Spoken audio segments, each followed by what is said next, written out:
Good evening. This is the September 20th monthly meeting for the Board of Health at 6:30 p.m. In attendance are Laurel Skinder-Gorville, Chair, Candace Linehan, Vice Chair, and Elaine Silva.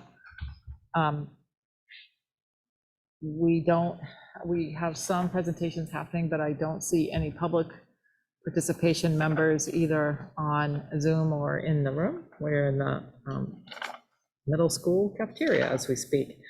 I wanted to see if we could look at the minutes and see what's going on. I have a couple of things, Cindy. They're just in the second page. VOH Chair Laurel Gorville asked. I'm just going to send you. It's just the verbiage just got reversed. So it should be asked if Brookline is seeing any blowback from the industry, et cetera. And then Gorville said it behooves us as a town to present the points prepared as it pertains to legal status. The council and town administrator should be appraised. So I'm going to give you all these changes in the end. And then the one comment about camp, it's, whoa, where'd it go? Yeah, it's Alliance for Camp Health, and it's all capitalized. So I'll give you those. Any other comments? I'll take a motion to accept the minutes as amended. I would make a motion to accept the minutes for August 16th as amended. I'll second. All in favor? Aye. Silva. Linehan, aye. Gorville, aye. Minutes are approved. Thank you. Okay, next on the agenda, Dan, we got a big book called the FDA Food Code of 2022. Looks like fabulous reading. Yes. Do tell. So we currently operate off of the 2013 food code. And there was also a 2017 adaptation of the food code. So we're a little bit behind. So really this is just getting kind of up to date with the newest version, which is the 2022 food code. And there's a good amount of differences between the 2013 to the 2022 food code. A lot of them change around the value of some violations from core to priority foundation, some priority foundation to priority. And then there's also some adaptations about hand washing with temperature of the water being changed from 100 degrees to 85 degrees. And even some kind of oddball ones like we can now reserve the right to let restaurants have dogs for outdoor seating. So that's new in the 2022 food code. So yeah, just kind of some differences in how violations are treated, along with a couple new things like the dog thing. So that's pretty much it. And on top of that, dog thing. You didn't say duck thing. Dog, yeah. No ducks. And it specifically says only dogs, not you can't have a cat or any other animals. But My pot-bellied pig cannot. nope. No. And also I'd like to say that ServSafe, all the ServSafe food manager classes, they are all taught with the FDA 2022 food code. So we would also be staying up to date with ServSafe and kind of aligning more with what they teach, which we should. So yeah. Any questions? Why are we changing now and not sooner to the other codes? Was there a reason? I mean, COVID, of course, Yeah. But was there a reason that we hadn't sort of? Well, they just got done last year, right? Yeah, it just got done last year. There was a 2017 food code. Because Ruth had been working on this. Yeah. In prior meetings, she was like, we were ahead of the curve. Now it sounds like. Yeah, so I'm not entirely sure, but I will say that the majority of health departments are behind on their adaptations or adoptions rather of the food code. Most towns are still operating off of the 2013 food code. Oh, okay. So Yeah, if I recall in past meetings, there's been a lot of work with it. In fact, in Wakefield was a demonstration project in regards to training the trainer. So we're not too, we're, it's just, it's not how long it took to publish it. Look at it. It's a joke. So we need a vote to adopt the code officially? Is that what we're proposing? Can I have I'll make a motion to adopt the FDA food code of 2022. I'll second that motion. second, second Linehan? All in favor? Aye, Silva. Aye, Monahan? Aye, Gorville. So moved. Okay. So, Oh, actually, could I ask if we can move the health director's report up, First? just so Dan can. sure, Yeah. yeah. We're going to move to the health director's report. So, thank you for everyone being here. First in-person meeting in a while. I know. Just want to go over a couple of establishments that we've had some issues with since the last meeting. Just want to keep everybody up to date on our progress with them. So, Dan, go ahead. Yeah, so I'll start with Maya. Maya had a bit of a difficult inspection. There were quite a few leadership-oriented issues where there wasn't really a person in charge there, and this had been a repeated issue that I've had there. So there was a lack of a managerial role there, and there was quite a lot of cleaning that had to happen. So because of their past reports not being so great either, we requested them to hire a food safety consultant, which they did. And going forward, we will be working with that consultant just to kind of stay on top of them and make sure that they're abiding by the food code, kind of doing the minimum standards. So we should be getting the first report, I believe, by the end of this week. That's what he said. So we'll follow up with that and see how they're doing. I did do a re-inspection after the initial inspection, and they looked a lot better. And I think that what will serve them the best will probably be getting all of their staff ServSafe Food Manager certified, which they are doing. I think by October 7th I gave them. So that's Maya. And then yesterday we had an issue over at Socorro. Again, quite a difficult inspection. Just a lot of issues that were also kind of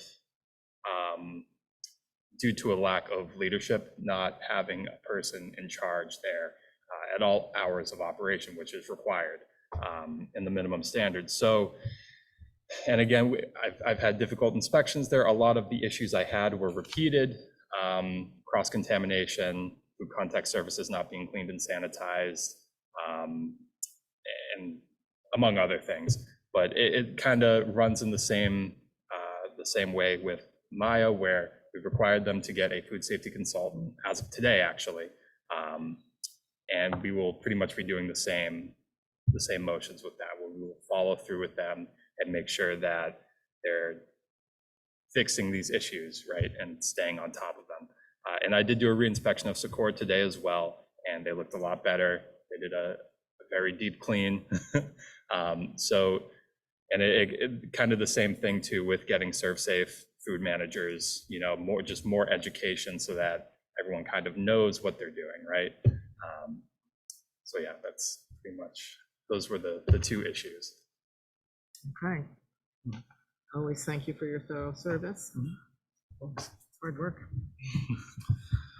So since our last board meeting, Erin is back. We're very happy to have her back. She's hit the ground running. We're very happy to have her back. Her expertise was missed. So yep, she's been working back into form here, but I think we're in a good spot. Housing seems to be in a good spot as well. And we can turn our attention to Melissa. Caught her with a mouthful. Thanks, Dan. Thank you, Dan. So we've been working. Melissa's just came back from vacation. Let's go over here. Melissa's just back from vacation. We've been working hard to establish flu and COVID clinics moving forward, so we'll have a more updated schedule very soon. We do plan on being there at Town Day. I think, Candace, you already said that you'd be there. So we're going to have a schedule pretty soon. COVID, the ordering for that has been delayed slightly. So it's going to take some time for us to get it. We may not have it until November. Oh, so Town Day is just influenza Yep, just influenza. for everybody? How old? So we had a discussion. So I believe we're going to be offering down to 5, but we will be looking at it. Melissa, if you want to chime in. We will be asking the parents if the child has ever had a dose of flu vaccine. And for those that are around age 5, I think we're only going to give half, just because we know that the first 2 times that they get the vaccine, it should only be half a dose. If they've had a full year of vaccine and had no problems, then according to the parents, then we can go ahead and give a full dose.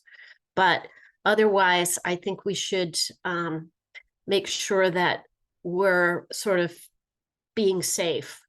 And I did have a little, I made up something last year and I have to get it out again. It was a little summary chart for all the vaccinators, just to make as a reminder.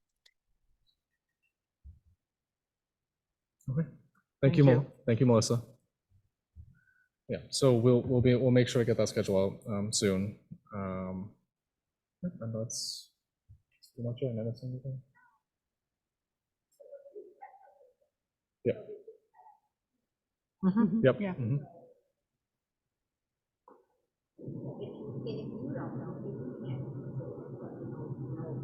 Okay.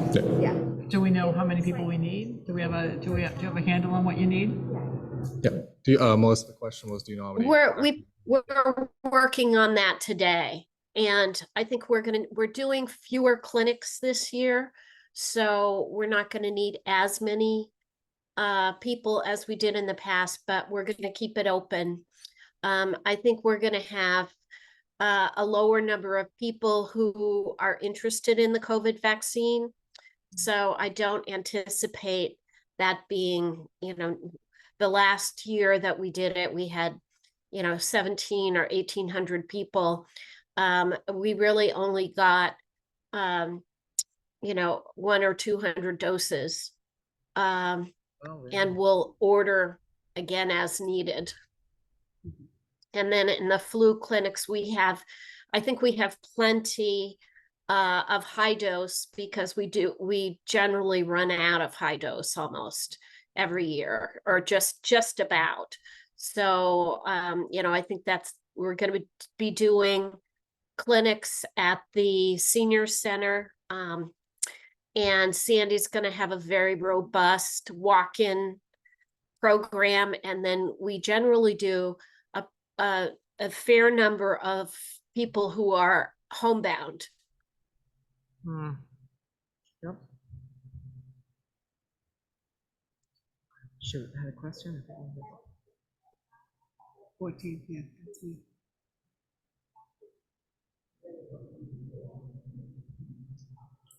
Yep. We had 6 stations. Yeah, we just, so. Wait a minute, I'm sorry, the October. 14th, Saturday is the one at the Civic Center. Oh, It's the big one. okay. Great job. It's always, I hate to lose it. I don't know if that we've been able to capture, nor I don't think that we ever fully hold the amazing volunteer crew we had for our initial COVID clinics in 21. I sort of felt like it never ended, so we never had our end. And then those people have kind of gone off to the ether. So I wonder if when we're putting out press releases, we maybe include once again, we can't imagine, look, even just a news blurb saying, look where we were, what we did in 2021, how many people helped us, Uh-huh. And now that, people have access with pharmacies and sometimes their healthcare centers, we have less of a burden. However, we are not forgetting how much, how the community responded in the past. I just think it's good PR to Yes, remember that because, absolutely. I hate it when we forget, stuff. And we never did do our big barbecue on the common as we were promised. Cindy, there are two people that helped us at the clinics all the time, already reached out to me and asked me about flu. So I'll tell them to contact you. I'll give them a call. Wonderful. And is AmeriCal going to be a family for everybody? That's family? Yes. And Sandy's gonna do some days at the library as well. And this year, we're planning ahead so that we can do the what is it, the EL night. Yeah. EL night Yep. at the school. And we Okay. just have to figure out a few more logistics because I don't think they allotted us enough time for people to register. And I need to get a sense of how many people they're thinking might attend, and if there are children, we want to make sure that we have somebody who feels comfortable giving PD vaccine, pediatric children. Melissa, What? was that November 9th? Was EL night? Yes, it is. Okay, I can do that, I think. We don't have a meeting, do we? No, I think we're like the third Tuesday, or sorry, third Wednesday usually. So it's a Thursday. Yeah, Okay, Thursday, yeah. put me in for the night. I can help that night too. It'll be in the evening, Laurel. Yeah, that's the only thing I can help you with. Right. I can help that night too.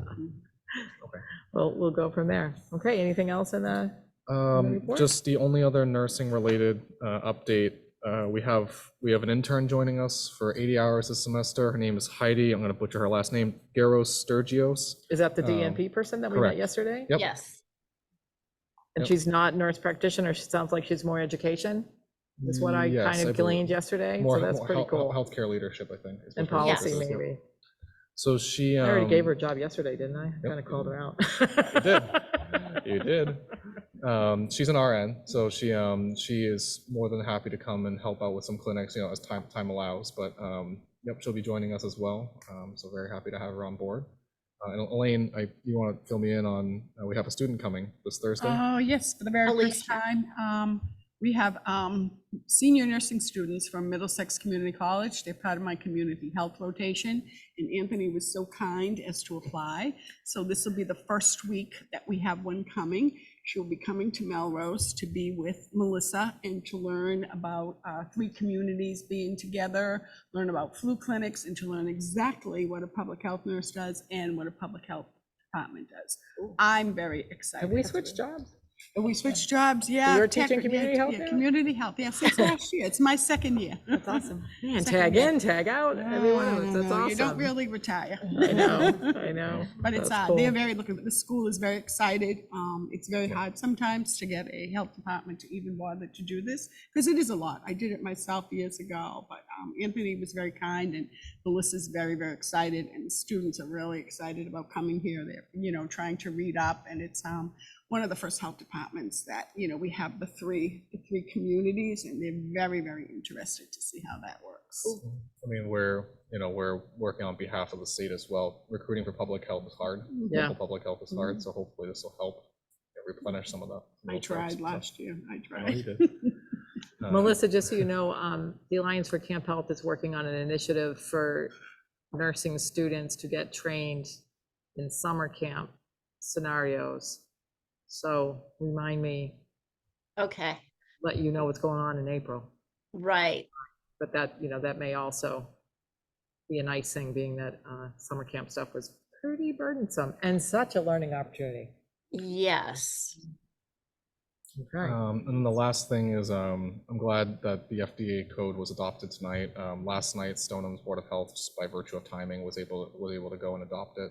So hopefully tomorrow, I don't foresee any obstacles. Tomorrow, Melrose Board of Health will likely adopt the FDA 2022 code. So at least we'll be uniform across all 3 districts. So when we enforce food code. So that's should be. kind of a good example of why we should do tri-boards every so often. You Yeah. could get it done in one night and just go to bed. Mhm. So let us know if, as agendas go forward, I think, because also the tobacco-free conversation would be more efficient. I mean, or something like that in the future. It would be more efficient to do tri-board. We've actually had a discussion with some of the other boards about hot topic items that usually come up. Mhm. Body art being one of them, I think would be a worthy Mhm. discussion. We're collecting a couple of things to put into one big board meeting. So it would be good to have the discussion. We just had another residential kitchen question.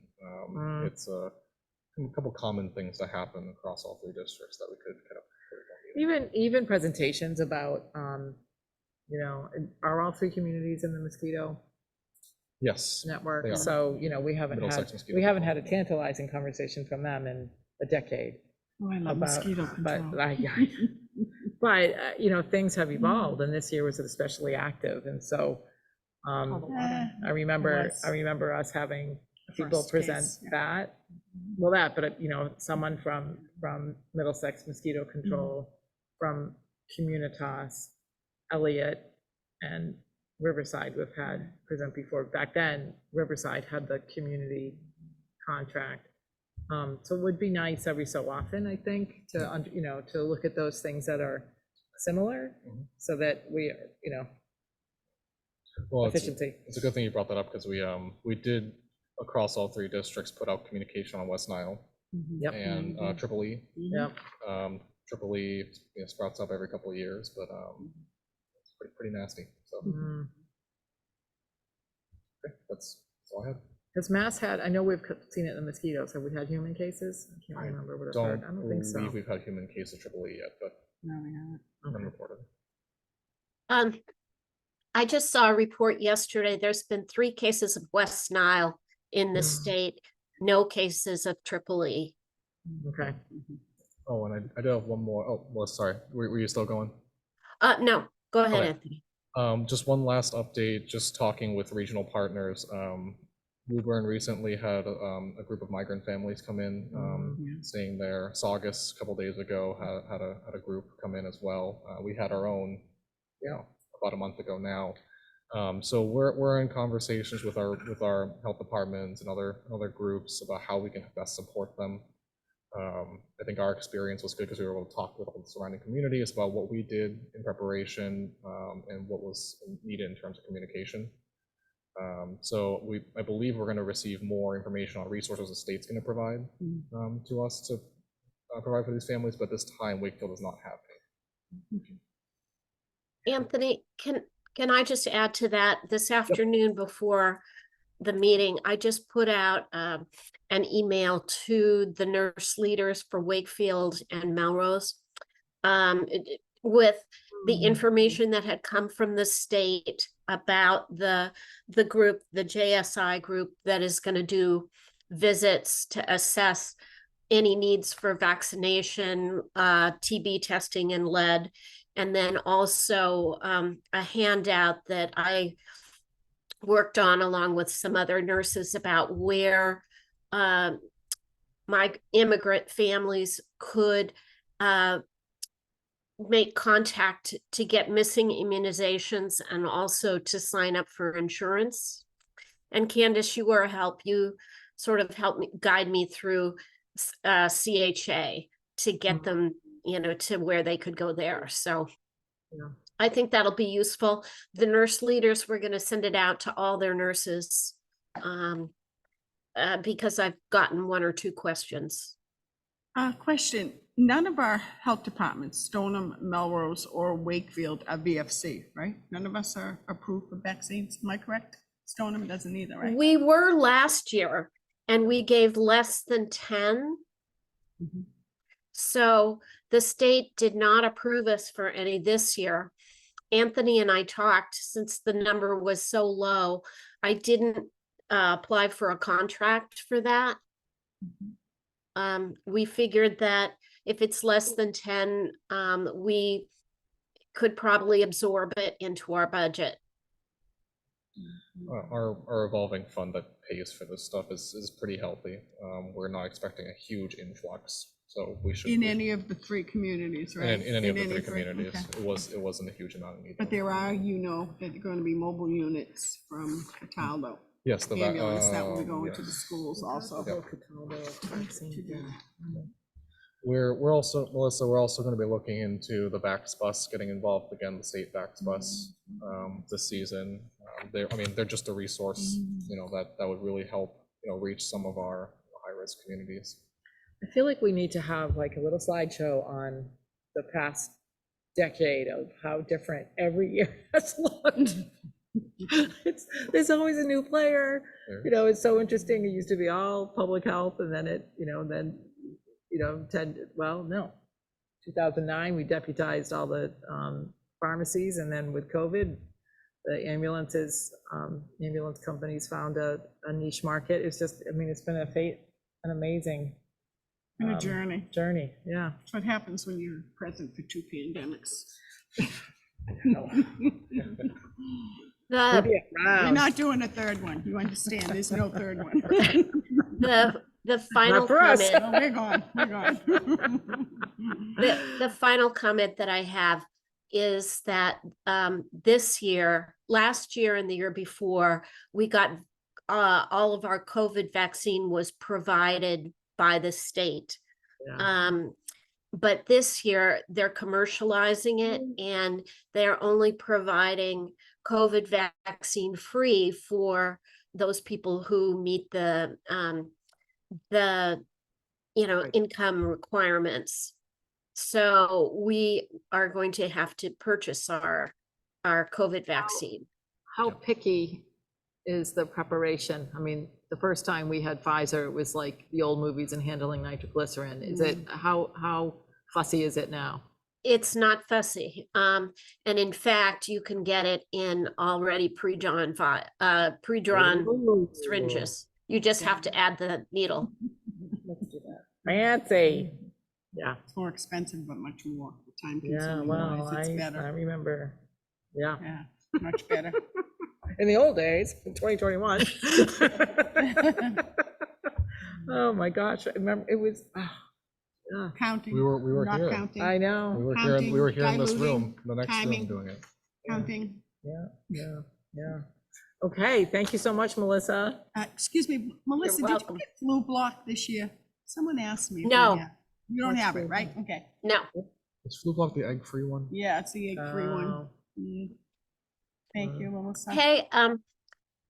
Peg ordered flu block by accident. It's about 4 times as expensive as the oh, regular QIV.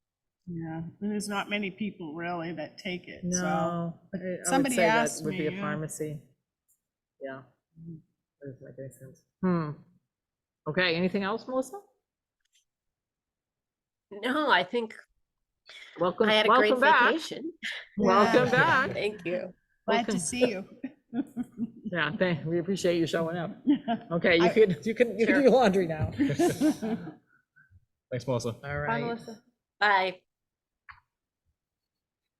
Okey dokey. Is it okay if I swing this around this side? You Just wanna because I'm kind of like, yeah. Are there seats? I think there's seats on that side. Oh, sure. Yeah. Just kind of awkwardly sitting on the opposite side. Yeah, well, no, there's nothing at the end. Okay, Can we turn that one around? yep, please? and more, yes, exactly. So we're gonna continue the discussion about tobacco-free generation. Or is it tobacco-free? It's nicotine. Or it's free. nicotine, Yeah. it's NFG. And Elaine, you've hardly had time to catch up, so. I have very well, fortunately, have been reading the American Journal of Public Health. Of on course, okay, smoking never and mind. Everything for 2 months at home. so. Open a can of worms. I was Pardon, ahead. pardon? I was Actually ahead. ready. I was ahead. You were already ahead of Yeah, us, I okay. was, yeah. So Maureen, you don't have to repeat yourself at all, Elaine's all up to speed. Come up to par. It's the experience. like It's that. the Do it it's the again. experience. It's not the. To get us feel like moving. because you weren't here and 2 other members were, I did feel like it might be important for you to have the same background that I gave them relative to why we're doing it, regardless of what's in any journal or, research document that you might have read. So I'm going to read fast, and I'll stick to my notes because that'll keep me from going astray and talking about other things that you don't need to hear tonight. So I know you know this. Tobacco use is still the leading cause of preventable death in the U.S. Every year, 460,000 Americans die prematurely of smoking-related disease. Billions of dollars are spent on smoking-related illnesses. So what have we done about it? The feds banned flavored cigarettes back in 2009, and the U.S. has significant restrictions on TV and magazine advertising, not the same with social media. The FDA is currently looking at a proposed ban on menthol cigarettes. We have one here in Massachusetts, as well as a ban on flavored cigars, which are also banned here in Massachusetts, though they are not considering banning flavored vapes at this time. Meanwhile, local boards of health have made a huge difference. Local boards led the campaign for a smoke-free workplace law 2 decades ago, you'll remember that well, against extreme pushback, especially from restaurants and bars. And now we can't imagine going to restaurant, bar, theater, hospital, or school, or riding on a subway or flying on a plane where someone is smoking. Local boards adopted many tobacco control regulations designed to reduce youth access to tobacco. Local boards were early adopters of T21, pharmacy ban, flavor restriction, cigar minimum price, permit cap, proximity ban, as well as a ban on smoking bars. Some of these policies have since made their way into state law, and I'm proud to say that Wakefield has been a leader in all of these initiatives. So what has all this legislation, regulation, and policy accomplished? It has moved the needle a bit. However, people still smoke, millions are still affected by smoking, and vaping remains a serious issue in our schools. We can be proud of what we've done, but the question is, at what age do we want our youth to be given nicotine? Once young people start using tobacco or nicotine products, it may be too late. Once addicted, they really have no choice. Now may be the time for a strategy that will start us on a path of ending nicotine addiction rather than just applying another Band-Aid. In 2020, the town of Brookline passed a bylaw that made it illegal for Brookline retailers to sell to anyone born after 1/1/2000. It's actually a pretty simple policy. As of 1/1/20, anyone purchasing a tobacco product in Brookline has to have been born before 1/1/2000. Brookline retailers have to remember just one date, whereas now the minimum legal sales age changes every single day. No one who is already 21 loses his or her privilege. If you can buy tobacco, you'll always be able to buy tobacco.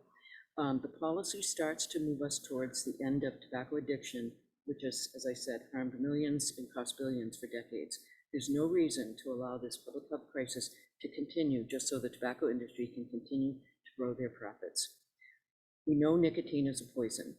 One of my tobacco technical advisors often says, nicotine is the only legally sold product that when used as directed kills. In summary, retailers have a long time to get used to lower tobacco sales. Each year, just 1 year's worth of potential new buyers will not be able to legally buy tobacco. So lots of lead time, no one has a privilege taken away. It's actually easier for sales clerks to check IDs, it's straightforward to enforce, and we finally move towards a nicotine-free generation.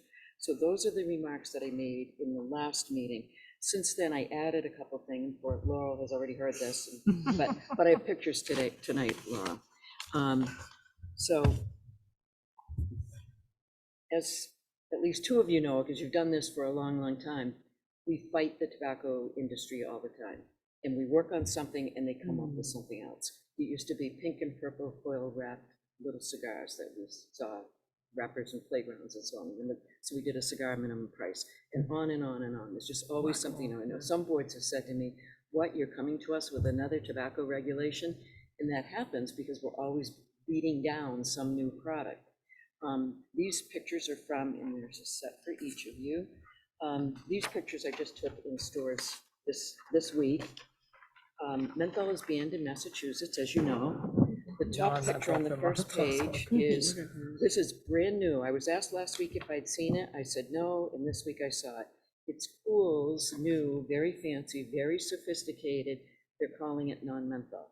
I'm not so sure because just below that, and this has been around for several months now, we have Newport's new non-menthol cigarette, which you will notice is in the same old green packaging. And we've heard from menthol smokers who quit that this has actually been a trigger for them. The packaging is the Yeah. packaging of Yeah. menthol Well, of cigarettes. course it is. That's And the good notice design. it says, they're not even subtle about it, non-menthol for menthol smokers. So not even, if you're a menthol smoker, you want these. The reason is, while there's no menthol flavoring, so the industry says it's not banned under Massachusetts or California state law, they actually have there's a chemical in it that mimics menthol. So when you smoke it, it tricks your brain into thinking you've had a menthol cigarette. And menthol is a different addiction from non-menthol cigarettes. It does two things. It's a different action in your brain, but also it anesthetizes your throat so you can actually smoke more. Smoke more, you get addicted. And by the way, whenever I say tobacco in Massachusetts, our tobacco definition includes all nicotine products. And if I say smoking, I'm also meaning vaping. So those are old terms, but they apply to the newer products as well. The second page of that set of pictures is, these are ads that I saw for Zyn nicotine pouches. So you can see the pictures of the Zyn product down on the lower picture. And I'm seeing big advertising for this. And also, where I used to see in stores a couple of rows of tins, I'm now seeing 6 or 8 or 10. So Zyn products, those nicotine pouches, Zyn's just one of the brands, but it happens to be the most popular one around here. I'm seeing more and more Zyn on the shelves, which means there's a bigger market for it. And now, typically it's $4.69 or $4.79 per tin. And now there's a special going on in September in this region. It's $3.49 a tin if you buy 2 tins. So if you buy 2 tins, I want to make sure you have plenty of those pouches ready for you to How use. is that legal with in Wakefield with our regs on not allowing sales or specials or coupons? That cigarette, yeah, so that's tricky. That's where I just said tobacco means Yeah, yeah. nicotine. We haven't applied the no coupons. It's not a coupon, so we have a no coupon. Yeah, Incentives and promotions. so it's Promotion, yeah. tricky, and we haven't tried to enforce it. Every now and then, one of the brands, Lucky Strikes or somebody will come up and say, if you buy 2 packs, 50 cents off. So some of us have kind of wanted to enforce it, but we haven't enforced that Okay. yet. But it's a good question, Laurel, and I agree with you. I actually sent some of this information the last time they did this to the my contact in the Attorney General's office, and said, can this be enforced under the law? Yeah. But right now, for a couple of reasons, we're not doing that. One, Chelsea, and you'll remember Chelsea Elaine, Chelsea has decided that they are going to try to enforce the flavor ban on Newport non-menthol.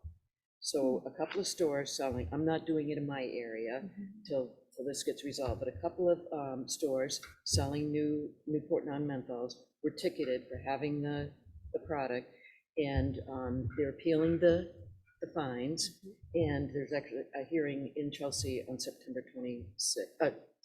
September 26th. Well, non-menthol is a flavor. Like, I think it's just I- that basic, right? It's like, Yeah, it's a it new is. flavor. Yeah. It's a flavor. Exactly. Stop it. And that's what we want, yeah, exactly.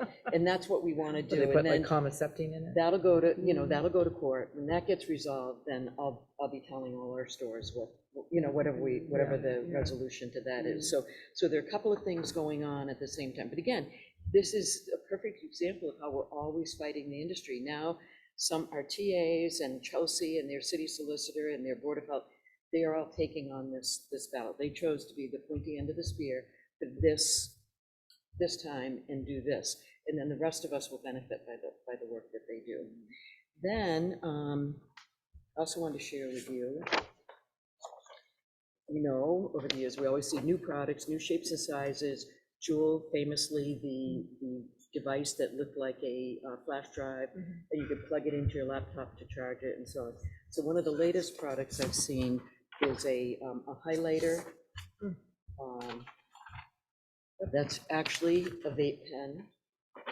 Look at that And office. Wow. if you were to see that, And how That's could tricky. just so you How can can put you it in your tell? backpack and Yeah. carry it around at school. you can have it in your Yeah. desk. Have it in your hand like You have it in your this. hand. Absolutely.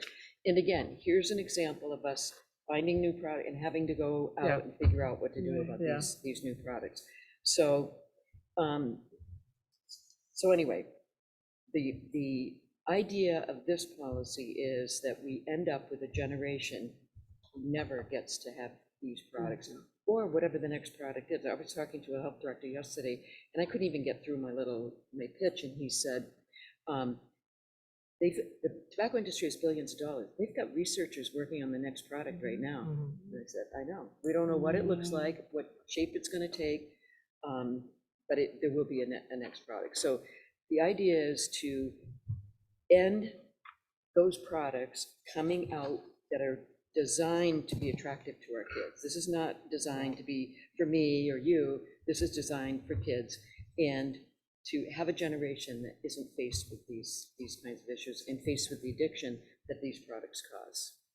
So that's why the nicotine-free generation is an important policy. It's a huge step. Where did it originate besides New Zealand? But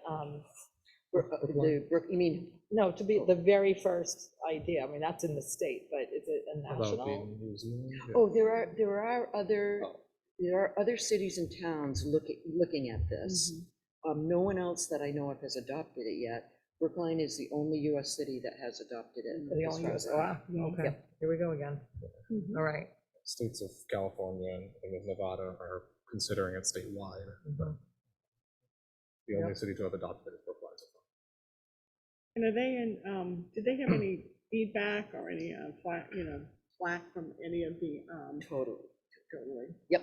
Was it the So- tobacco companies or was it local It was, stores? so a lawsuit was brought by 6 local stores, but funded by the trade association. So there are lots of trade associations that work with retail stores. So one is New England Convenience Store Owners Association, which has shown up in a lot of different venues over the years when we did T21. And they testified at the State House against the flavor ban. That was a state law. And another one is National Tobacco Outlets of America. So there are different trade associations, just like nurses have associations that support you and work for you and try to protect you, So their money in the tobacco industry was behind that lawsuit. So the lawsuit was filed. Folks at the Northeastern University Public Health Advocacy Institute defended that lawsuit, and they actually filed a motion in the lower court to have that lawsuit dismissed. The judge in the lower court sided with Northeastern and the Policy Institute and dismissed the lawsuit. The the 6 stores appealed, and it would be in the next court, except that in Massachusetts, sometimes I learned this year, the Supreme Judicial Court will look down at the filings in the next level court, the middle court, and they'll bring things directly up to the Supreme Judicial Court, so they don't have to be heard. And they'll look at things that they think are going to come to them anyway, or things that have broad implication that they want to make the decision on. So this is now, and they did that with this lawsuit. So it's at the Supreme Judicial Court level. The oral arguments will be early November, I think, November 9th. And then it'll probably take a month or 2 months for the decision to come down. We're hoping for a decision in maybe October or November or December. That'll probably be more like December or January. So what we're doing now is we're educating as many people as we can reach. School administrators, coaches, nurses, boards of health, city councils, town councils, people who work in youth sport, whatever. We're educating as many people as we can in that time between now and when the lawsuit is settled. Then when the lawsuit is settled, people are lined up and ready to act. So the recommendation would be study this, hold a public hearing, get both, like we've been through many of them, get input from all sides. I won't say both sides, get input from all sides. You'll have a chance to review it, think about it, give it all the consideration that it deserves, and then be ready to have a vote at a later date. So I know in some of the policies in the past, you held a public hearing and you took a vote right after the public hearing. This is a big, a big policy, and I know you would want to take. Big lift, as you said, yeah. Yeah. Okay. Any questions for Maureen? I know you've heard it twice. It was great both times. It's always, You're very kind. it's good, because you hear it differently, and we appreciate your hard work. So we need to have a good a good physical space for a public hearing. Yes. So I don't know, so we really need to figure out where our November meeting is. So Please, this- God, not this table.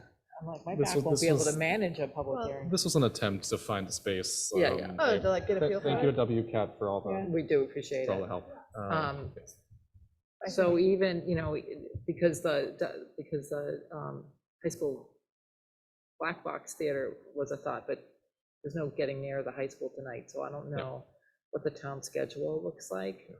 Well, so what they told us was that by October, the community room at the Police safety, station. building, that should be ready. Good, This okay. was attempt to see an alternate space. But Yep, How good. big is that room?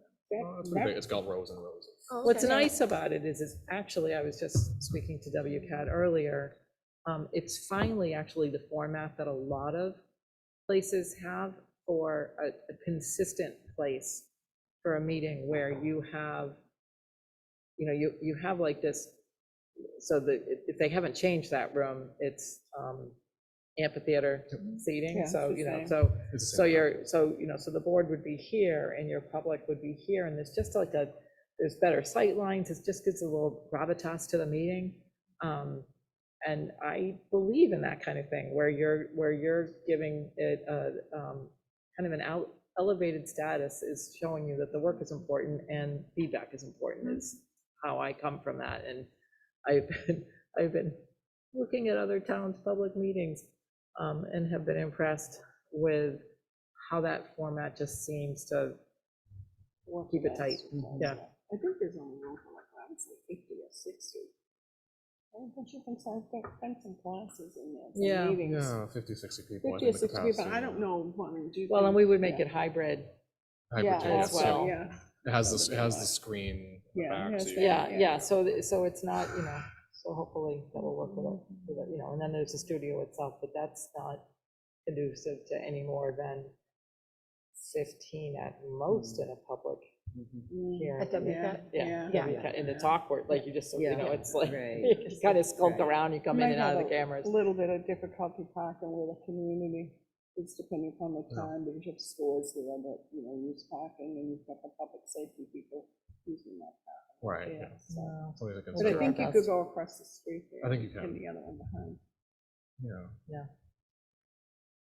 Okay, thank you, as always, You're Maureen. welcome. Maureen. And, reach out if you have questions, we can provide more information. We'll be, as I said, we'll be talking to people, and also we'll communicate really, carefully and clearly and in advance about the public hearing, so everybody has a chance to know that we'll have full transparency, and we'll cross our Ts, dot our Is.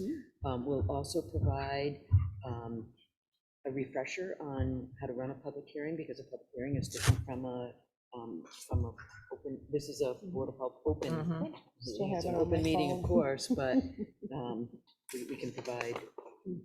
Not to worry, reminders Maureen, I'll about- bone up on the. No, We we also don't need, I think we're pretty good at public meetings. Yeah, we're It's pretty on good my at it. phone, one more. We also still have We MAHB still have membership that, too, yeah, yeah. so we can always reach out. Yeah.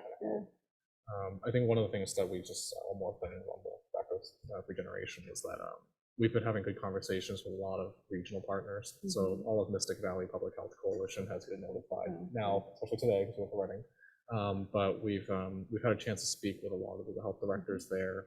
And we've been able to kind of get good feedback as to, some of the challenges they're seeing, Malden, Medford, in terms of products they're seeing, right? I mean, all of this is inclusive in the sense that, we've been knocking down one product, another one comes along, and just it's how unwieldy it is to have to go after one after another, right? And then, they'll put up the best fight they can. I think I'm gonna make a pop culture reference here. I've seen Terminator. Thanks for warning us. Yeah, the Terminator. It's the adaptation every time, but it's it's pretty quick, it's immediate, right? But for us, we don't have that reactionary time. Nimble, Yeah. yeah. Yeah, but unlike the ending of Terminator, there is hope. There is hope we can do something about that. That's right. And I forgot one important document, I got carried away with the pictures. This is a copy of a letter that we received from our state legislators, All three? all three. And I think, and also, by the way, I think I mentioned in the last meeting, Jason Lewis is not just willing, he's excited to file a bill at the state level. Great. We just know that that would take a long time to get through. Good public health starts at the local level. I was mentioning the other day that our smoke-free workplace law, which is a model for the whole United States, Remember that really meeting? good. You remember those meetings? My throat was burning by then. Yeah, that started with a female bartender at a restaurant in Cambridge who was tired of being affected by the secondhand smoke, and started with her in that bar, and then Cambridge, and then moved throughout Massachusetts until we ended up with the strong law that we have today. And I see this as a similar kind of and as important policy. And there are other towns interested. I know Somerville is interested, but my colleague from Somerville is on medical leave right now. And when she gets back, she'll get restarted. But also I know that Beverly is interested. And I haven't taken a poll of, I'll see them in October at a statewide meeting. I haven't taken a poll of all my colleagues, but I know the interest is starting to percolate. Wow. And that it? Thank you very Well, much. Thank you, Maureen. Thank you all, and Thank you, thank you for Maureen. your patience and sitting through this. One's important. Laurel 3 times now. I think I got it. You can now give it. We forgot to add wake up update, so would you mind if I? Yep, well, That's right. lump it in the health report. You already did the health, you have more in the health? No, you can lump it in there. Okay, so, well, unbelievable work between our staff members there. Catherine, who's our grant specialist for sure, but also just, Prevention, prevention and outreach. community. Well, yes, youth there's maybe you could speak to that in a minute, but, some quick highlights. Greenwood, good night. Greenwood Liquors has a new ID scanner and security scanner that is airport worthy, and they've been confiscating a lot of big IDs. Is it 90 now? I think Something like that. It's very interesting. And 90 and it kind of speaks to, because one of the things came up, because, I had said, well, how much does it cost? And, would other stores do it? And he's like, well, it beats, it's an investment, it's the right thing, but also it sort of speaks to the fees are high enough to make it worth it, not to slip and get caught with a fake purchase. He said most, it's pretty funny because he does confiscate them. One kid asked for it back and they said no, and so the kid called the police. And so that didn't go so well for the kid, but it's like, go, have at it. I think Officer Mike Petroni is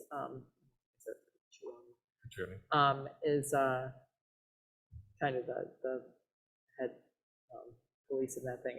I have to tell you, at least generally 3 officers attend those meetings because they're either interested in the SRO, Mike is up at the Voc. Amy Rando. Amy's more WAVE. She doesn't do as much with us on Wake Up, but certainly, WAVE is her corner, and definitely we collaborate for sure. I can't get to the WAVE meetings anymore, but it's pretty cool. So just, always impressive work. I'll have, I don't know, are you still, every so often we fall behind on getting these agendas and notes to you. Do you recall getting one last week? Yeah, I Okay. got one in that, and the meeting. All right, so and everything. enough said there. Next Wednesday night should be a very impressive event where we have our own Wakefield Recovery and Remembrance event. In years past, we've done it in Stoneham or in Reading. We haven't done one for ourselves, so it will be down at the Common. It's, there's some speakers, there's luminaries, probably be a musician and some remembrance. It's very powerful, and I made the point yesterday that I think it's also a time for recovery workers and healthcare workers to have a little bit of a spiritual remembrance, and, you know, kind of akin to hospitals who have done it on an annual basis, for, you know, kind of acknowledge all the hard work they've done, the losses that have gone into that. So that's pretty impressive. The Social Services Network is continuing, and the next meeting is October 11th between 11 and 12:30 at the AmeriCal, and that's pretty cool. Riverside show, you know, just the different agencies show up, and so it's a really nice networking, and stuff's getting done.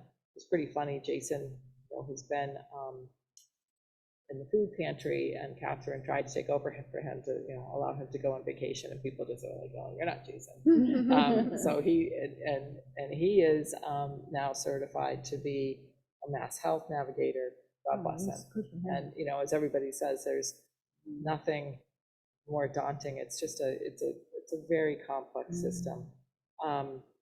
So always impressed with how that goes. And we still, and we're done with our drug-free community grant, right? So Correct. now we're being At the end of funded. September. Yeah, so now we're being funded through some town sources, and hopefully some other grants coming down the pipe we haven't heard about. So we have a PFS grant. It's I believe in the ballpark of 500,000 annually. It's still on its way, I believe. I mean, October is the fiscal year Is start. it Wakefield only, or is it everybody? No, I believe it's Wakefield only. Okay. It is October. It's a federal fiscal year. Our Right. Stop School Violence grant was similar in the sense that they waited until the last day to tell us, and so we didn't start to spend down until 3 months after. But so very well likely could happen there. But the PFS grant is on its way. We didn't get the Stop Act grant, which was more alcohol prevention. I believe that was in the ballpark of $50,000 a year. But again, it doesn't preclude us. What's the roster of not getting versus getting? I wonder. This year, it's one and one. Okay. Well, so far. But in years, I yes. mean, I'm pretty impressed with what we've been able to do. Well, and I think grants as large as Stop Act is, I mean, it's so competitive. You don't know which year it's more Yeah. competitive. So this is just the cycle in this Yeah, stuff. you But just keep writing them. next year will be. Oh, well, remind me. So there's another update with the schools. The Stop School Violence grant. We did hire a new adjustment counselor. She came to That was the the wake person up. who was here yesterday, She yeah. came to the wake up meeting. I believe her name is Justine. I believe her name is Justine. Not my thing. She's an adjustment counselor, one of the three, one for each school district. So she just joined us in Wakefield. Is very, very experienced. Comes with a lot of great ideas. Part of her job is to help with professional development opportunities. So she's been working with Catherine and Emily, our counterpart in Melrose, to identify opportunities to go to these trainings, de-escalation trainings, mental health related trainings, restorative justice trainings. And the really important one is what it's called is the Bridge program for kids who have been hospitalized and trying to come back, you know, kind of reentry, and kids with school avoidance, which I'm seeing in my own practice. But I'm like, oh, you know, like we are still, you know, kind of lost it during remote learning, but then when I came back to school, I had a panic attack kind of thing. So we're still really, it's all about mesh. Forget about the MCAS results. Let's not even talk about that. Just get them into this building. Yeah. So, so impressive work as always. And so there are all sorts of upcoming things. So take a look. It's still it's an incredible room. This is pretty good. All right. That's all I have. You know? Is there anything else? No? Okay. Our next meeting is when? I believe it's November. October. Oh, sorry, October. October. We'll be seeing each other all the Skip time. in a 18th. while. So the 18th is what it should be. Looks like it. 6:30, and 6:30. who knows where. Oh, it's possible. That would be the public hearing, right? Likely. Likely that will be the public hearing. 6:30, we're saying? 6:30. Yeah, 6:30. Is that a good time? Thank you. And we'll likely be in the public safety building. And hopefully, you know, maybe we'll talk about it another time, but I do feel like I really do want to hear the community weigh in. I don't want to have well, you could have come to a public hearing meeting, but you didn't. I really do want to make sure we're hearing. Well, we should hear them, Lots hear of what they have voices. to say about it. I think it's been a huge topic in public health, and then we have a conference this year again. And the fact that it is the tobacco industry and what they've Yeah. done and the money behind them, and as soon as you decide Yeah. on Monday that we can't do this, on Tuesday morning there's know. something new, so we gotta hear what other people are, so hear what they think, you know? Do they- are they Maureen doing it? makes a really good point going, there is no constitutional Right. right to smoke tobacco, but Right. we are in a funny place with our Mhm. culture right now. So I wonder how the impact will hit. I just feel it's different. But Maureen's really good at always, reminding us about the timeline and where we're going. And what we've worked on before, everything we've put in before. All right, All right, so October 18th, I'll make a motion to adjourn the meeting. I'll second that motion. all in favor? Aye, aye, aye. Hi, Silva. Meeting adjourned at 7:31.